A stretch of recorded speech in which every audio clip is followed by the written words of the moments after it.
Hello world, good day and good game to you all. A couple of minutes after the last update, you may have seen on Reddit this flying Freyna. That was a fun experiment because the last update made it that her Venom Synthesis drops to the ground no matter how high you are. It basically drops from her feet down, but some were reminded of pigeons when they've seen this, so this is why the build is called the NYC Pidgeon Flying Spider Freyna mobbing build. We will start with a very quick overview of everything, and after that we will get more in detail. Let's start with a weapon. You can use anything. Of course I'm using Secret Garden for a little bit more damage. Important is that you reduce your grappling hook charge time, and maybe you can also increase your sprint speed to zoom even faster through the maps. If you're using plate components, then those are your damage modules, but you also need a lot of cooldown to get Secret Garden running, and of course MP collector, because you are reducing your MP with skill simplification and MP conversion a lot. And then it's mostly about range and duration, maybe some HP. If you don't like HP and more damage, you can use Decimator there. With plate components and 1 HP module, you go to nearly 30,000 HP, and I'm afraid of dying, so I take the Sheepdog, which heals us every 30 seconds by 25% HP. That's nice. When you ignore all the reinforcements that don't really help the build, then you are left with those options, and I like to take something for the bossing weapon that I take with me, and I want to ensure that I have MP up all the time. And the third option, whatever you like. The reactor focuses on the contagion links or the toxic puddles that you drop. It's good to increase the duration and the range, but also nice stats would be to decrease the cost or do even more damage with some tech or toxic power. The modules that you have seen go hand in hand with the plate components. If you're using Slayer components, then you may want to switch 1 or 2 modules. Of course the Arche goes to enhance skill power for more damage, goes to the cooldown to keep the stacks up, but also goes up to the skill duration. So much for this very quick overview. If you want to know more or why the modules are as they are, the Arche, the components and everything else, then we will go into detail after the game footage. Yeah, here you see Sigma and open world works just fine. You just fly around, almost nothing hits you. Your poison drops to the ground and you kill everything, but in 400% it's closed spaces are not that good, but you can jump over the enemies and still drop your poison, which is nice. And I was a bit surprised how many Colossus I was able to kill with this build. This isn't made for bosses at all, so which is why the Tormentor just kicked my ass. But I can escape pretty much of his attacks up here. Okay, let's slow down a bit and go into detail and look at all the things again and why they are there. First of all, the weapon. You can use any weapon you like. Secret Garden is good for Freyna because Secret Garden boosts your damage. Every time you use a tech skill, your damage gets boosted as long as you spam those tech skills within 4 to 5 seconds. The only important part is that you choose one weapon that gives you grappling hook charge time increase ratio, or more like decrease on the grappling hook. You need this to fly around all the time. This is almost important. You can also run around and jump over enemies, as you've seen in the 400% short video. But flying around with a grappling hook is also fun, and the enemies almost never hit you. That's really nice. And another stat that I put on here is sprint speed, just to be even faster. Your skills already do a lot of damage, as you can see, because all 3 skills stack each other. They stack the damage, but it would always be nice to take a weapon with you to kill the final boss of Sigma sector 400% or wherever you go. For this I like to use the last dagger, which is also why I take the toxic focus rounds and the inversion reinforcement to get a little bit more damage out of it. Now let's look at the modules and the skills a little bit. Most of the time you are using Venom Synthesis. When you are flying around, then you want this to be active all the time. Sometimes you want to activate your Venom Trauma, just hit it on the ground. You don't need to hit an enemy with it. It's just there to keep your Secret Garden stacks up. From time to time you can go down and hit some elite enemy if you like, or shoot them from the air, just for that little extra damage on them, and they then have 2 stacks. And as you can see on the very top, we just inflicted panic on them in addition to the other damaging debuffs that it already has. So for modules we want a lot of cooldown with Nimble Fingers and MP conversion. Of course, later in the Arche we will also see some cooldown. Maybe you can also get cooldown on the reactor, but this may be a bit too much. You just need some skills that you shoot every 4 to 5 seconds to keep the pest control up for some extra damage. So maybe you can remove the MP conversion if you manage to shoot 2 tech skills every 4 to 5 seconds. And if we are shooting that much, we want our mana back or our MP, so we are using MP collector here. And also, as you have seen on the components already, there's a lot of MP recovery too. Damage-wise, we want to pump up those 3 debuffs, damaging debuffs that we apply. Panic, Despair, and Decay, they all deal damage. And for this, those modules are really nice. You can replace the last one if you like, the Tech Amplification, or you can even replace HP with Decimator to get even more damage. Those damaging modules also go for your Contagion Links, which is your passive. It's a tech skill or tech passive. This deals damage and is very important for mobbing, because when an enemy dies, then there's a 50% chance that it drops a toxic puddle. This is like the Contagion Transcendent module, of course. The Contagion Transcendent module gives you a 100% chance. And when you don't use Contagion, then you still have a 50% chance. So that's enough for us, especially with the last 2 modules, which is duration and increased range. So that the puddle stays a bit longer and infects more enemies, and also spreads a bit wider to infect even more enemies. The fellow that I like to use is the Sheepdog, just because it heals you every 30 seconds by 25%. The other dogs that picks up ammo, I don't know, we're not really shooting anything from mid-air. And also, if something happens, then the enemies are shooting at us, so I want that to be healed by the good doggo. The Inversion Reinforcement can be almost anything as you like. It gets even simpler when you remove all the items that don't really make sense for the build or don't really make sense when you run Sigma Sector or 400% missions. Then you are left with those points here. And what I like to use is the MP recovery. Of course, I don't want to run out of MP ever. And one attribute node, just the one for the weapon that you brought with you to fight the boss in the end, if he doesn't go down by your toxic skills already. And as we already know from the Contagion links, range and duration is very good. So if an enemy dies, then the puddle stays long and spreads wide. That's really good for mobbing. And when you are flying around in the air, then you drop bigger puddles of your venom. That's also really nice. Other options could be less skill cost, more tech power or more toxic power to deal even more damage. That are also very valid stats if you want to pump up your damage.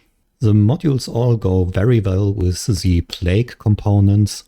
If you are not using Plague components and some other components, maybe like Slayer, then you need to change things in the modules.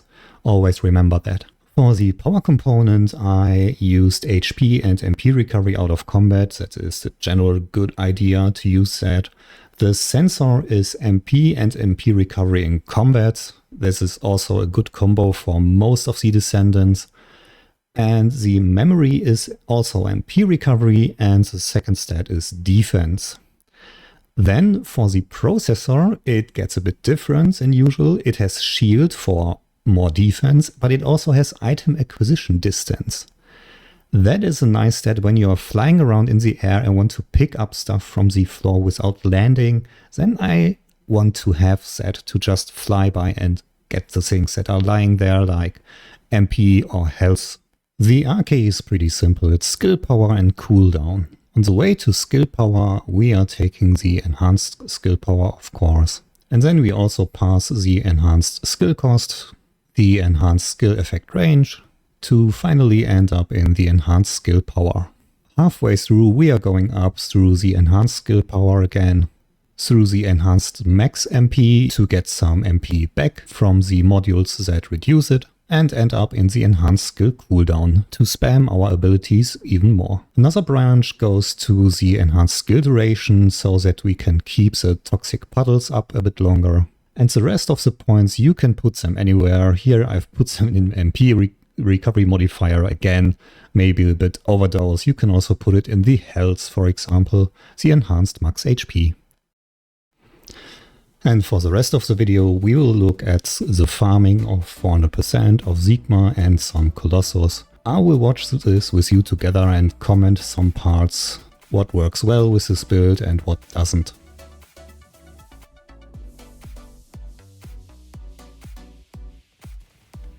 As you see, I'm using the Secret Garden, but I don't think that I pump up the damage so hard. Yeah, I have just one stack. And 400%, yeah, as you can see here, is mostly jumping over enemies when the area is not that open to use your grappling hook all the time. You can just run, jump, sometimes put some damage behind you, in front of you.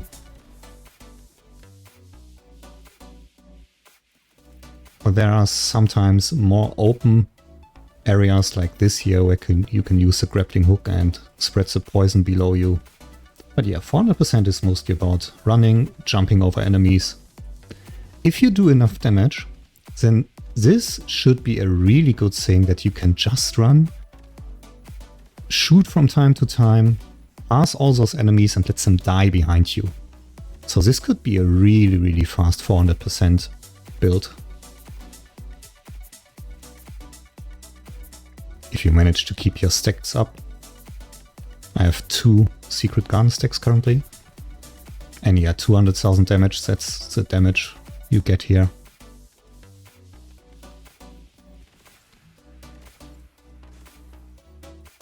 Yeah, like this. Just jumping around. Don't get too much damage, because you're too fast for the enemy.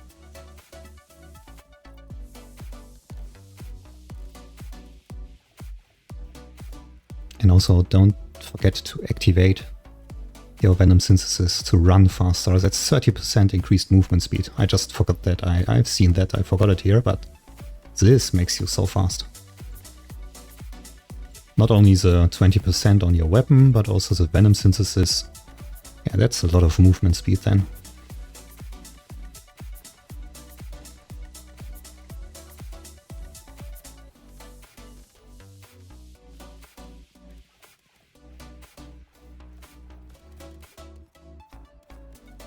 Yeah, don't be like me. Don't forget to trigger some tech skills from time to time.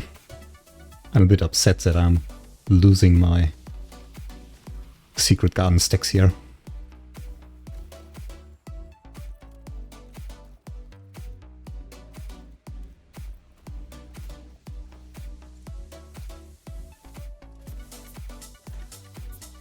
And Caron is allergic to toxic damage, I guess. So Loyalist also gets a lot of damage here.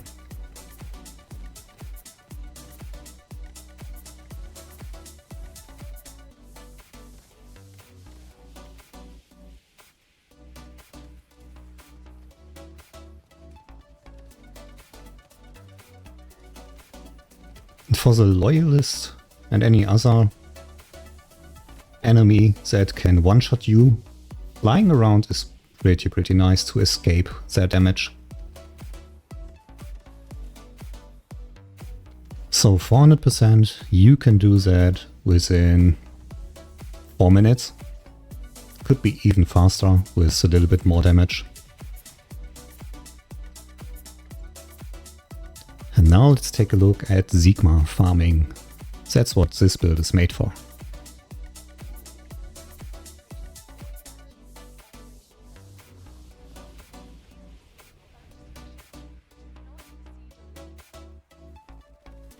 Okay, for ships you also bring your boss killing weapon. That's my last dagger here, which brings down the ships pretty fast. You can also pull your ultimate and bring the ships down, that's also an option, maybe.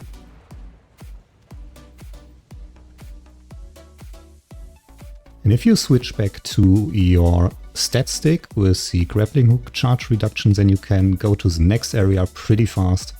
Not only with the increased movement speed, but with the grappling hooks you can fly over there.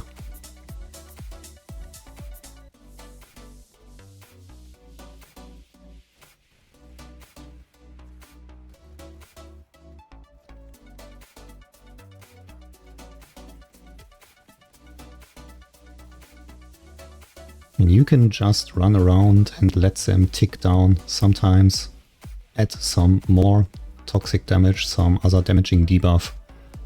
And this here is really nice, where you can just create toxic puddles everywhere and let those receptor tick down.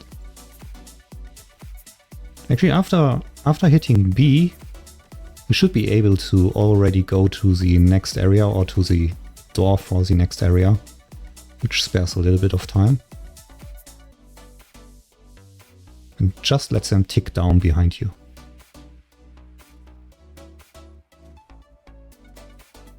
Yeah, this is a nicer field for the flying Freyna.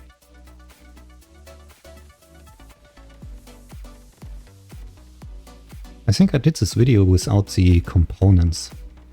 I think I have I think I have farming components in here, which is why the damage is not at 200,000 but 150 almost. Yeah, and as you see here, that is the best example for flying around and drawing the toxic puddles on the floor.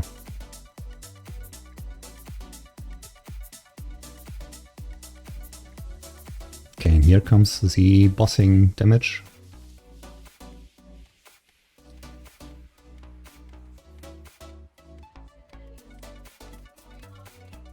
One mobbing problem is that there's nothing that you can shoot those balls with. Freyna doesn't have a skill for that. You can increase the range of your puddles by a lot so that they damage those balls, or you can fire on them with Venom Trauma that also ticks them down. And then he's just gone. And here the increased movement speed surely helps. Just trigger every skill that you have. Your Venom Trauma, your defense mechanism, the Venom Synthesis. Give him all the stacks that you can and then he goes down. Yeah, this was on purpose. I just wanted to tank one shot to see if the HP is enough. Yeah, and then again, I trigger the defense. I put some trauma on the floor. Run around the enemy. It ticks down on its own. That's very comfy. Would be even faster with the weapons that are brought. So you can reach 4 minutes, of course, when you use your boss damaging weapon. And even though it's not a Colossus killer build, let's look at some of them. I think I switched the reactor to have some Colossus damage on it, but I use the same modules and components and everything. And I was a bit surprised. Yeah, I just put all the damaging stacks on him, even though I see only one right now. I pulled out my ultimate and he was gone, which really surprised me. And that's not a bossing build, but Obstructor within 14 seconds. That's okay. Next one was the Molten Fortress. And I was just hoping that the pillars don't come down, that Albion doesn't have to send the pillars in. So I tried my best here to put everything on him. He has Despair. Yeah, he got it all. He got all the debuffs. And also he got down pretty fast, which was also a little bit of a surprise to me. This thing is not meant for bossing, but here we are. So then I went for GlutTony. I like to test all the builds against some Colossus, and one of them is GlutTony. And even with the bossing reactor, he could have gone down faster. I didn't put all the damaging stacks on him. I didn't always hit the weak point. But maybe just in theory. Yeah, he goes down here. It should have been enough time. But unfortunately he goes into immunity and I have to fly around a bit to escape all his damaging stuff.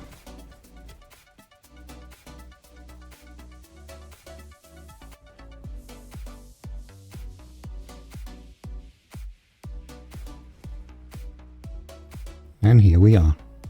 I also have my ultimate back thanks to the big cooldown. This time I put all the damaging stacks on him and finally can finish him. So not in one phase but in two phases, GlutTony. From here on you really feel that this is not a bossing build. And yeah, let's see how the Tormentor went.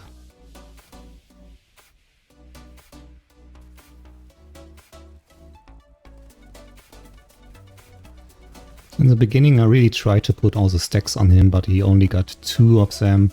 Here he gets Despair. He gets Nightmare all the time as long as I'm shooting my ultimate. So he could have 4 stacks of damaging stuff. Yeah, but then he goes into his phase and I have to fly around to escape. I could land and shoot the weak points to fight him again. Or I could just damage him in general, but I'm waiting for those lasers to be gone.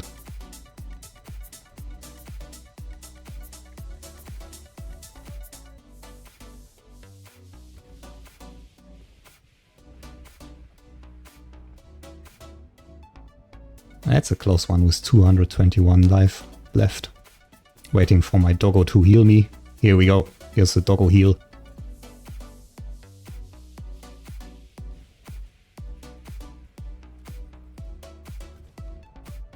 Oh, good night.